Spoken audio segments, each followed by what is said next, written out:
वाघमारे साहेब, काल रोहित पवार यांचं आमरण उपोषण जे होतं ते सुटलं आणि मात्र त्या आमरण उपोषणाला मनोज जरांगे यांनी भेट दिली होती. काय वाटतं यावर? खरं तर रोहित पवारांचं आंदोलन सुटणारच होतं, उपोषण सुटणारच होतं. कारण की सोन्याचा चमचा तोंडात घेऊन आलेला रोहित पवार गोरगरीब सर्वसामान्य आंदोलकाच्या सारखं उपाशी राहू शकत नाही. यांना सोन्यासारखं खायची सवय लागलेली आणि ज्या माणसांनी कधी सत्तेत असताना शेतकऱ्याचा कधी विचार केला नाही, हे काय शेतकऱ्यांसाठी आंदोलन करणार. खरं तर हे आंदोलन नौटंकी होतं. परंतु मला कुठंतरी वाटलं होतं की रोहित पवार शेतकऱ्यांसाठी आंदोलन करताय, 1-2 दिवस आपण बघू, 4-5 दिवस झाल्यानंतर रोहित पवारांना आपण भेट द्यायला जाऊ.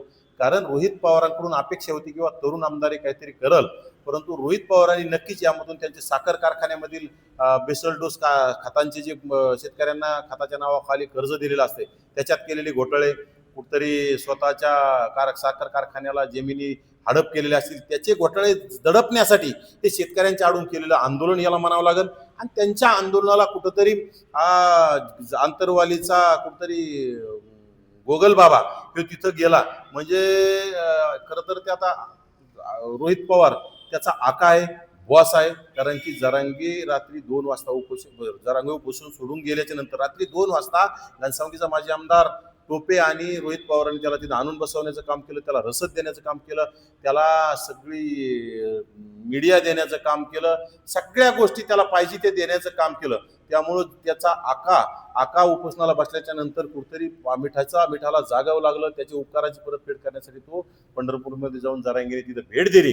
परंतु जरांगेने भेट दिली काय आणि रोहित पवारांनी उपोषण केलं काय? शेतकऱ्याला कुठंही काही मिळालेलं नाही, शेतकऱ्याला काही मिळणार नाही. राज्य सरकारने जी घोषणा केली त्या निकष जे लावलेत त्याच्यामध्ये यांच्या उपोषणामुळे काही बदल होणार नाही. कमीत कमी 10-12 दिवस उपोषण केलं असतं आणि नक्कीच उपोषण केल्यावर त्याच्यात न्याय मिळाला असता. परंतु रोहित पवार पळून गेला. रोहित पवार हा पळपोटा आहे, शेतकऱ्यांना न्याय देण्यासाठी नाही परंतु स्वतःचे घोटाळे झाकण्यासाठी तो तिथं आलेला होता आणि येणाऱ्या काळात स्वतःच्या घोटाळ्यासाठी तो आंदोलन करत राहील. हे शेतकऱ्यांना कळून चुकलंय. शेतकऱ्याच्या आडून प्रसिद्धी मिळवण्याचा प्रयत्न रोहित पवारांचा सपशेल फेल गेलेला आहे. शेतकऱ्यांच्या आडून शेतकऱ्यांना न्याय देण्याचा कुठेतरी प्रयत्न रोहित पवारांचा सपशेल फेल केला आहे. फक्त स्वतःचे घोटाळे, स्वतःचे कुकर्म झाकण्यासाठी केलेलं आंदोलन हे संपलेलं आहे आणि त्यांनी कुठेतरी ते मॅनेज करण्याचं काम केलं.